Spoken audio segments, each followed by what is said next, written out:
17 বছরের নির্বাসিত জীবন শেষে নভেম্বরের মাঝামাঝিতে দেশে ফিরতে পারেন বিএনপির ভারপ্রাপ্ত চেয়ারম্যান তারেক রহমান।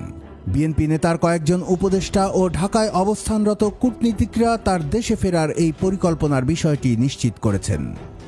তারেক রহমানের ঘনিষ্ঠ একজন উপদেষ্টা ঢাকার একটি গণমাধ্যমকে এই তথ্য জানিয়েছেন। নির্বাসনের এই দীর্ঘ সময় তারেক রহমান বাস করছেন লন্ডনের দক্ষিণ পশ্চিমের শহরতলি কিংস্টনে। দলীয় সূত্রের তথ্যানুযায়ী লন্ডনের হিথ্রো আন্তর্জাতিক বিমানবন্দর থেকে একটি বাণিজ্যিক ফ্লাইটে যাত্রা করার কথা রয়েছে তারেকের। এ সময় তার সঙ্গে যুক্তরাজ্য বিএনপির অন্তত 2 জন উপদেষ্টা ও নেতাও থাকবেন। দলীয় সূত্র আরও জানায়, লন্ডন থেকে ঢাকার উদ্দেশ্যে রওনা দেওয়ার আগে তারেক রহমান ওমরা পালনের জন্য সৌদি আরব যেতে পারেন। সেখানে তার সঙ্গে বিএনপির 2 জন জ্যেষ্ঠ নেতা ও পরিবারের সদস্যরা থাকবেন। বিএনপি নেতার একটি ঘনিষ্ঠ সূত্র জানায়, নিরাপত্তার কারণে তারা সঠিক তারিখ ঘোষণা করছেন না। যুক্তরাজ্যে বাংলাদেশ হাইকমিশনের মাধ্যমে ট্রাভেল পাস ইস্যুসহ প্রয়োজনীয় সব প্রক্রিয়া চলমান রয়েছে।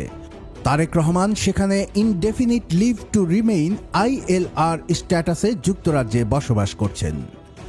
ILR স্ট্যাটাসে যুক্তরাজ্যে স্থায়ীভাবে বসবাস, কাজ ও পড়াশোনার সুযোগ পাওয়া যায়। ব্রিটিশ নাগরিকত্বের জন্যও আবেদন করা যায়। তবে 2008 সাল থেকে লন্ডনে স্বেচ্ছানির্বাসনে থাকা তারেক রহমান ব্রিটিশ নাগরিকত্বের জন্য আবেদন করেননি।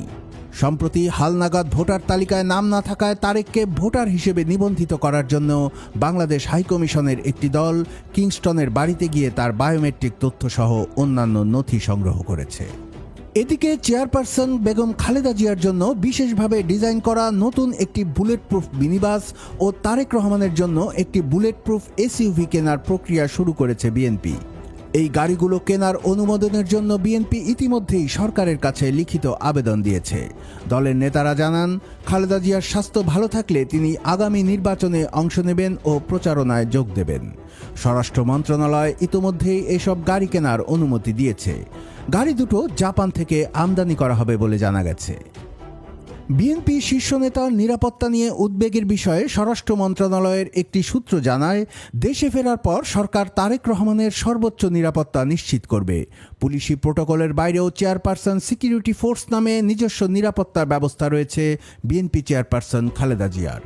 10 সদস্যের এই দলটি বিশেষ পোশাকে সজ্জিত থাকে এবং সবসময় খালেদা জিয়ার সফর সঙ্গী হয়। বিএনপি চেয়ারপারসনের নিরাপত্তা উপদেষ্টা অবসরপ্রাপ্ত মেজর জেনারেল ফজলে এলাহি আকবর বলেন, বাংলাদেশ এখন ভূ রাজনৈতিক পরিবর্তনের মধ্য দিয়ে যাচ্ছে।